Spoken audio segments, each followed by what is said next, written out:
Hey guys, Melvin the Kid here. Back again. I'm not even gonna say those words again, guys. You know I'm catching up on my reviews of these, but I'm gonna still review the books as always. This is reviews for the books that came out. Like I said, I'm a month in a month. I'm full of March, and we got 2 weeks of April, so I'm like a month and 2 weeks behind.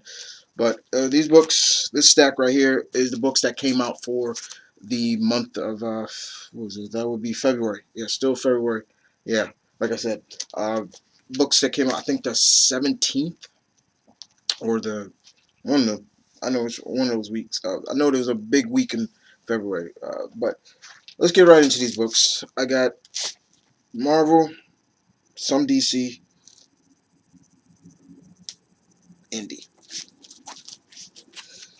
We're gonna kick this off with Marvel, and we're kicking it off with all new, all different Avengers issue number 5.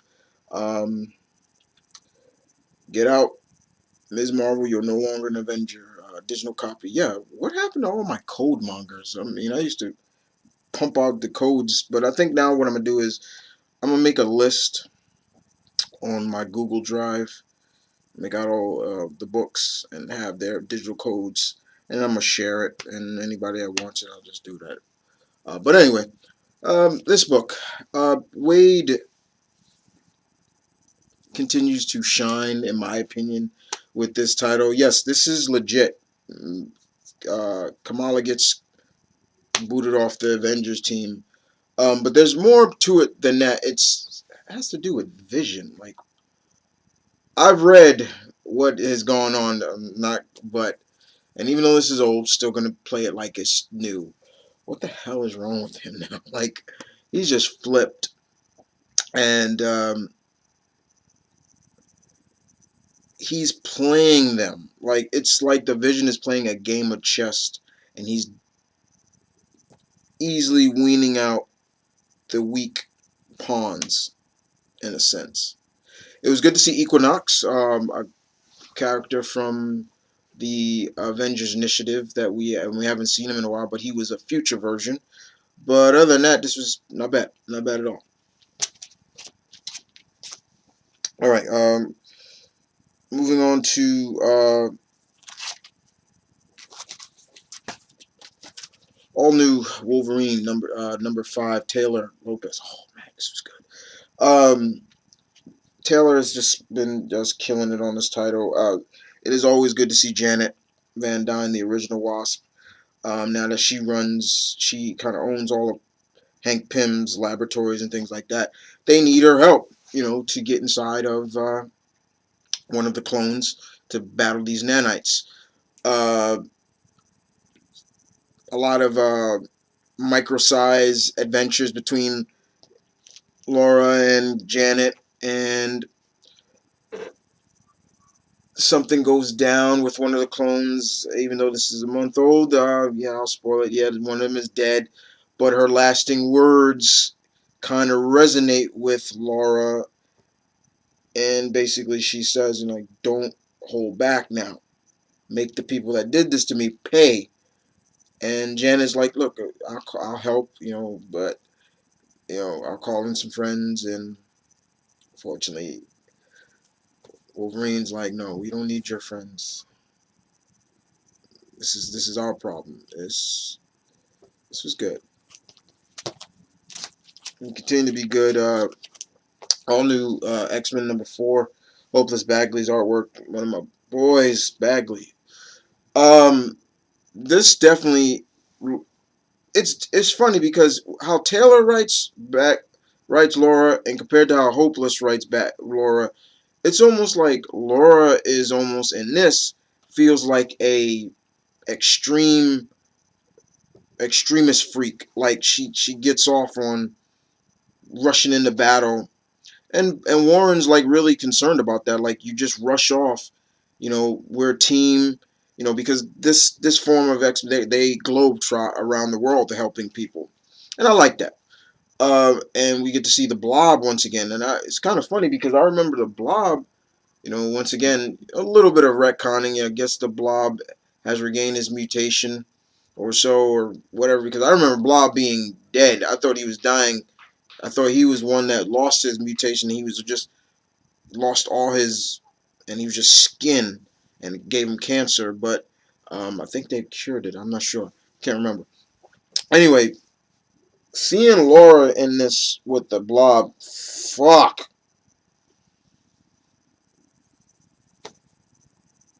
Yeah.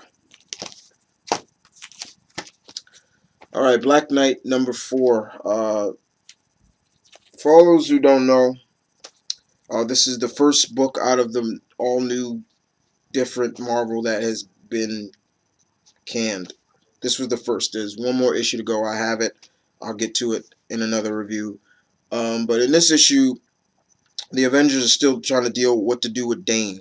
You know, because they know that the ebony blade that he carries, it corrupts him.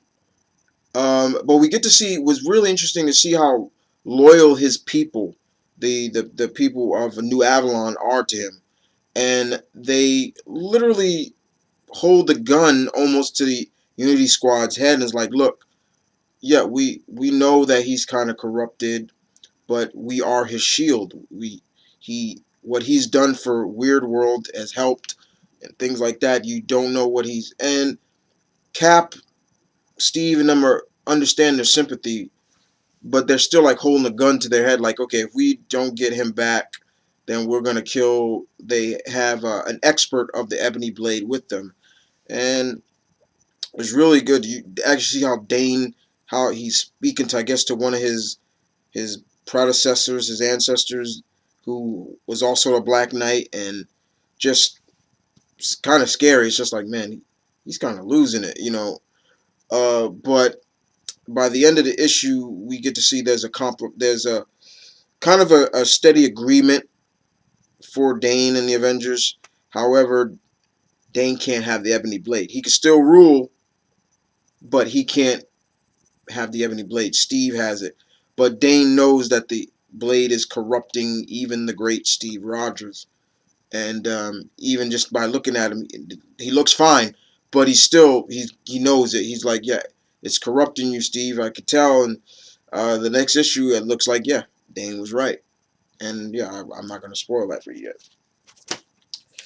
All right, Guardians of the Galaxy what is this? #5. Uh, damn, Peter out of one frying pan into another. Damn, this is. You feel sorry for Peter in this book. You really do. Um, and you just feel sorry not just for the people of Spartax, but also for the council. They're just a bunch of fucking dicks, and they put Peter in this position, and they're making him take the fall for everything that's gone down. And it's like, fuck that shit. And it's an outcome because of that. But what makes it even interesting is we get to see a little bit of this guy right here, Coley Tall, I forgot his name. That when the Guardians met him, and they met him on Nowhere. And besides that, Bendis, I want to thank you for, we got to see some characters I've been wanting to see back in the Marvel, and it was good to see they're like now they're cops or something, space cops. Cosmo, the cosmonaut dog, telepathic dog, Mantis, and Moondragon. I was glad to see her. I was like, yeah, Moondragon. But other than this was good. It just, you just feel sorry for Peter, really much. All right, move on to New Avengers #6. Let the Demorg loose. Let whatever. Um, Al Ewan. We have Al Ewan, Sandoval, Noto, and Bagley does artwork in this. Noto's artwork I loved. Bagley's art, of course. But Sandoval, just can't get over that anime style for them. But in this, the Avengers, this team meets an Avengers team from a possible future. They don't say what year. They say Avengers 20XXX, like you don't know. But the Captain America on the team is Danielle Cage, Luke's daughter, and we get to see Songbirds daughter on this team. I'm like, whoa, okay. We get to see an Iron Iron Mariner, uh, uh, Iron Man that is an Atlantean that has a tail and everything, and he has inside of his suit is like uh, is hydrogen based and everything. A member of the micro Nova Corps, a team of Nova members that are microscopic, like Ant-Man or something like that. And of course, we get to see an older Hulkling on the team and everything like that. And they come back to this to tell the team that the space age wizard that they fought and thought they killed or thought they defeated is inhabited Wiccan's body, and they want to stop him before he turns on them in their possible future. Uh, Once again, of course, we're going to see a damn hero versus hero fight, which I'm getting so sick of. I'm tired of that shit. Um, so misunderstanding once again, and okay, we got to fight, but what makes it interesting is just seeing what Wiccan does to deal with this guy, especially in his head. And I love that part, especially because Noto's artwork is really good. And they're able to stop him, and he just harfs the wizard that was in him. Like he just literally harfs him out. You go, ugh, and he just throws him up, and out comes this like little squid out of his mouth, and I'm just like, what the fuck? And that's about it. And then we get to see that their future kind of changed, and we get to see that in the future, Hulkling and Wiccan, they in their possible future they are married, and in this, we get to see that their future was changed, and we get to see an older Hulkling and an older Wiccan uh, together. They're older. I'm talking old, like beards, old gray hair and everything. But not bad at all. Just glad that Wiccan's not staying with that stupid name. If you could see it right here, this name right here, that was what he was calling himself. It's like that was so stupid. All right, we'll move on to the next. Red Wolf number 3, Edmondson. Fucking I'm loving this book. I just tweeted this guy this book. I tweeted to Mr. Edmondson, Nathan Edmondson, that I'm loving what you're doing with this title. I love this shit. This is good stuff. Of course, yes, it's a Native American character. You know how I am with that stuff. You know how I am. You know how I get, guys. But this is just good stuff. This just feels not like a superhero-esque storytelling. It's just good, gritty, good, wholesome crime drama. That's what it feels like. Man out of time from an era where he was a sheriff and he's bringing his own abilities to a modern tale, but he's trapped in his time. Red is just really out of he's people think he's crazy. They don't know he's like, what's your social security number? He's like, huh? He doesn't know. He's like that. Uh, One of the receptionists of the police department is like, I'll bring you some coffee. She's asking him. The funniest thing that happened that I thought was funny was the sheriff's receptionist basically asked him, Red, so what do you do with your hair? Like, your hair looks just so natural. Like, and she's like, I put coconut extract in it, and he's just like, he starts looking at his hair like, what is she talking about? Stuff like that was really funny. But the sheriff owes Red a lot because he saved his life, and Red just when there was a prison break or a prison bus got burnt, and Red comes on the scene. He easily scopes out the scene using that Cheyenne training, which I loved, and I read it, and he's just like, there were 3 guys here. One had boots on like you, Sheriff, and another one had smaller boots, and one walked with a limp, and they're just, how did you know that? And he's just like, I just observed the area, and it was just good stuff like that. They're calling him Apache Joe, and he's like Cheyenne. He's like, the Apache were my enemy, but he's just stuff like that was really funny. But he's still trying to look for the man who brought him to this time, and this was just good stuff, very good stuff. Nathan Edmondson, please, Marvel, don't cancel this book. This is good shit, good shit. Uh, Radio. I guess Spider Gwen, Radioactive Spider Gwen, Lair. Latour Visions does the artwork here. This has really nothing. Gwen's not even in this book, really. Basically, more is focused on Captain America of this world, Frank Castle, Captain Stacy, and the Matt Murdock of this world. And the it pains me to see Matt Murdock like this. I'm like this is not Matt. It's like this is not Matt. This is not Matt. He's a dick, and you just want to punch his ass. But he still retains his somewhat daredevil ability. You know, his heightened senses, because he at one point he's talking to Gwen's Captain Stacy, George Stacy, and he's balancing himself on the fucking Brooklyn Bridge, and I'm like, what the fuck is he doing? Like, and it's just like, whoa. But this was good, and we get to hear some more about what Frank Castle was in this world, and he worked for. In this world, they say that besides Tony Stark, he kept doing what he was doing before. He was a weapons dealer. And he also has a private military called the War Machine, and Frank was a part of that. But this was decent, very decent indeed. Spider-Man 2099, 2099 number 6. David still does a good job with this. Uh, we have Miguel.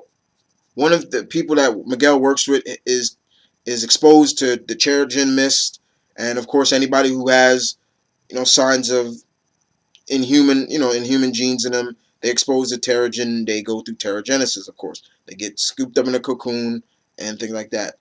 So when they get there, I believe this was Lash.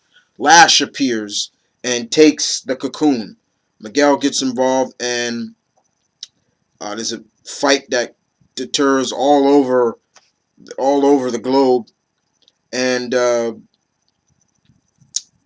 there's even at one point, even Lash even says you're Spider-Man, and he even praises Spider-Man. He's like, yeah, you're the one of the heroes that I truly respected, and until you joined the Avengers, and then I was like, oh shit. Yeah, the Avengers are getting a lot of slack thrown at them lately, and but other than that, we get to see that his coworker, she emerges from her cocoon, and I gotta say, her inhuman form looks badass. I was like, man, that looks pretty cool. We get to see more of the Captain America 2099's reverted back to her old self, and it's so funny. Miguel's like, it's so funny. She doesn't even remember that she can transform into a 6 foot tall, muscle bound woman, and it's so funny. But this was good stuff. All right, let's move on to Spider-Man Deadpool number 2.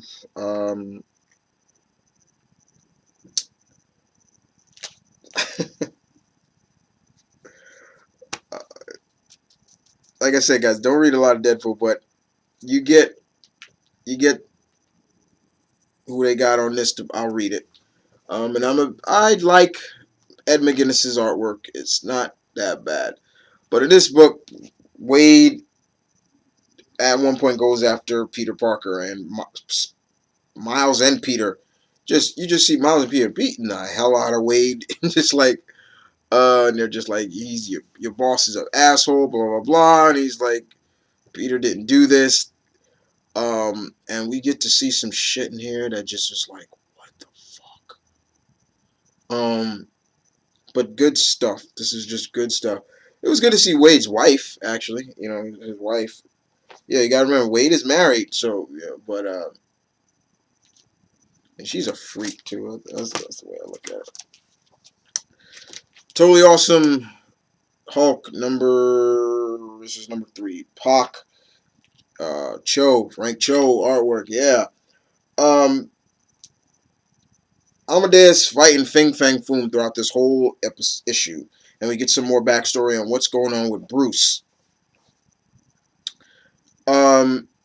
It's surprising that in this they make Fing Fang Foom like he's just some rampaging beast, but he's highly intelligent. I'm like, why is he not talking? and things like that. And you just see Amadeus just fighting Fing Fang Foom over water, and you got Lady Hell Bender, who is like this monster catcher who wants to capture the strongest monsters.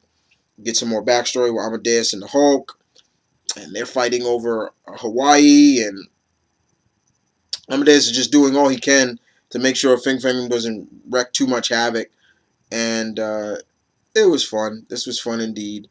I love the scenes between Amadeus, Black Panther, and Monica Rayaski and Tony Stark, which was good. In that scene, you truly get to see that Tony does care about Bruce. He does, and I like that. I thought that was good. All right, we move on to the Ultimates, number 4. Fuck yes. The Marvel's premier Avenger comic, AV Club says that this is probably the best title Al Ewing is writing. Fucking yeah, love this shit. In this issue alone, we get to see the team comes face to face with an old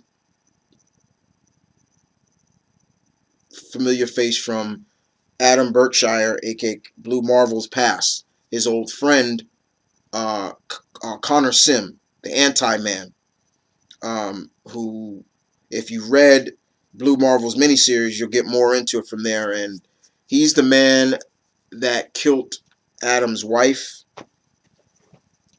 And this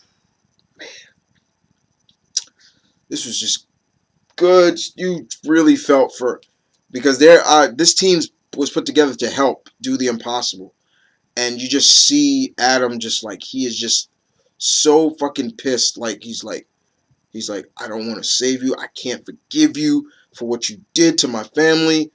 He wants to murder Connor Sims, Anti-Man, and Connor don't know what's going on. He's confused. It's like he's doesn't remember anything, and gets even more intense when Adam's firstborn son, who's been trapped in the negative zone and become like this cosmic being who's like a guardian of the negative zone, is telling him like, Dad, you don't want to do this. This is not you.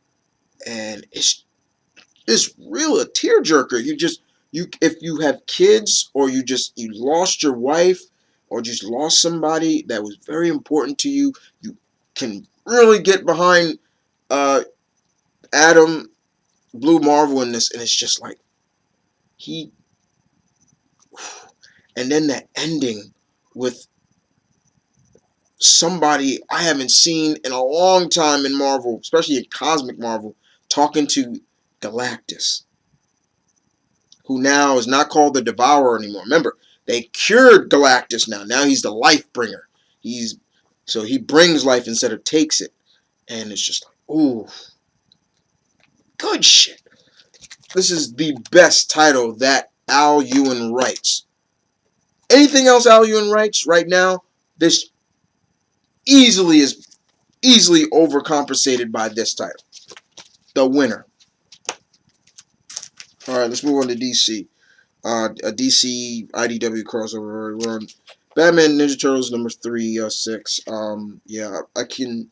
Tillian the Fourth, Williams. Okay, this issue was decent, very good. Shredder. It was good to see in Shredder and Penguin, and Shredder telling Penguin. I love that he keeps calling him Birdman. He's like, yeah, Birdman. Like, we're gonna be staying here now. Why can't we rule 2 cities? You know, the portal that brought them there. So he's like, yeah, we have it. I'll stay here. We'll rule Gotham and New York. And it's we get to see the Turtles interact more in the Batcave. That was fun. Um, Splinter tells Batman their story, tells him the situation that's going on with them, why they need to get back to their own world. Because yes, I'm going to be honest with you guys, the Turtles and Splinter are dying. The mutagen that made them, it's almost like they have to be in their own world, or the mutagen that was in them is going to deteriorate, and they're going to revert back to their pre-forms, rat and turtles and stuff like that. There's a fight that ensues between the Turtles and Batman against Shredder and the Foot. Uh, Raph gets injured, um, and Shredder escapes. However, who does he escape to? Yeah, Shredder meets his new partner, Raish the Demon, Ra's al Ghul. Flash number 48. Like I said, uh, um, Venditti Jensen. I like this. I like this issue, but I also call a lot of bullshit on this issue too, because it's like I've seen storytelling like this before, where the authority figure of a city start thinking that the hero, the main hero, the titled hero is too powerful, or he's he's a menace and things like that. So they turn to the villains to help them out, and I'm just like, I'm looking at Captain Fry. I'm like, you motherfucker! Like, what the hell is wrong with you? Yeah, they bring up more of, it's funny that Captain Cold has gone back to his ice gun, because if I remember correctly, Cold, his powers were now, he was kind of like Iceman now. But you got Captain Cold, Weather Wizard, Golden Glider, Mirror Master, and Trickster, and Flash is just really disappointed in Captain Fry. He's just like, what the hell are you doing? And it is sad. It's sad. But Flash doesn't pull any punches on any of them, including Captain Cole, who was a part of the Justice League for a while. And he even calls him out on it. He's like, just because you may have spent a few stints with the Justice League, but it still don't make you a good guy. And it's just like, you know, I love Cold. He's my favorite of the Rogues, but I gotta agree. All right, these are the indie books. Let's move on. We move on to Dynamite, and this is issue 4 of Cage Hero number 4. Kevin Eastman Parker. This is just the all-out fights between the Cage Heroes. That's the name of this team, and their code names: Legend, Lady Phase, all that. Versus the Dark Spectrum. I think that was the name of the group. Excuse me. Um, and it's an all-out fight, a typical all-out battle between the heroes and the villains, with some secrets being dropped and things like that. It ends with a typical ending that I figured, but it ends with is this really the end? That's kind of the way I looked at it. I was like, is this really the end, or is this going to continue again? This is just one chapter of it. And but other than that, yeah, this was fine. And you talk about good. James James Bond 007. Warren Ellis, Ken Masters still do a good job with this title. James is still in Berlin. He's getting closer and closer to his target. And at one point, James fights a henchman in this that seems to not feel pain. Like, James stabs him in the eye, and he's just like, I don't feel a thing. And I'm just like, what the hell? And he comes face to face with his opposition, and it's almost to the point he just does the typical villain route, is explain everything in a monologue, in a sense, but also while he's explaining, he tells James like, "Oh, I was just buying time because you're not getting out of here alive." And I'm just like, okay, that's. But does James get out? I won't ruin that for you.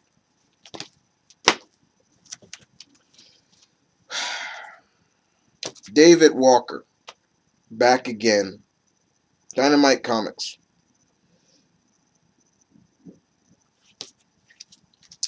Shaft. This is Imitation of Life number 1. David Walker, part 1, before and after. David Walker's back on Shaft. You damn right, yeah. Uh, this Walker hasn't lost a beat with Shaft. I read the first Shaft mini that he did. Loved it. If anybody wants to read it, it's in trade now, all 6 issues. Check it out for yourselves.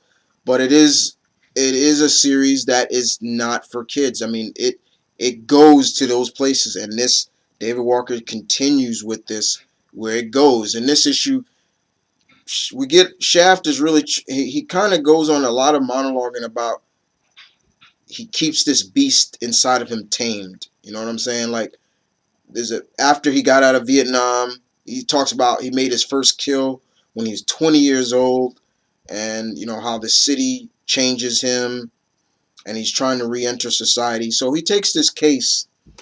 He's a private eye, of course. He takes this case, and in this he really looks like Richard Roundtree Shaft. Now he's got he's cut off his beard. He's not clean shaved. He's got the mustache and everything like that. And he he basically takes this case. These parents come in and say to Shaft, "Look, we're looking for our missing son." Things like that. We come from a small upstate town in New York, and we know he may have come down here. Then Shaft, like, he wants to know more. He's like, you're holding something back. What's going on? And they tell him, like, our son is gay, things like that. And we get to see some shit in this book that this boy does, and I'm talking, it goes there, people. I mean, he's with a man, and they're in a public bathroom stall, and he's dropping guys' pants, and he's blowing them off, and I'm just like, they go there, they use the F bomb, fat, faggot and stuff like that, and like I said, David Walker, good writer, great writer, does not pull it. He's letting it fly, and I applaud Dynamite for letting him, not pulling the reins on it either, just letting them fly on it, because you don't want to stall somebody's creativity, and you got to remember Shaft, the time periods, like, this is a different time, that era, those words were used back then, but you just see this kid, the boy that he's looking for, and it's just like, man, he's doing drugs, he's getting high, he's just doing all kind of stuff that is literally gonna go south really fast for this young 18-year-old boy who ran away from home, who happens to be gay. So this was just good stuff for the first issue. I've read the next couple issues. Walker, good stuff, sir, Mr. Walker. All right. We move on to Assassin's Creed number 5, LeColt McCreary. This is Titan Comics. This was good. This was good stuff. Once again, Charlotte, she goes into the field. She sees what it is. Can she really be an assassin now? And they go in to find this traitor.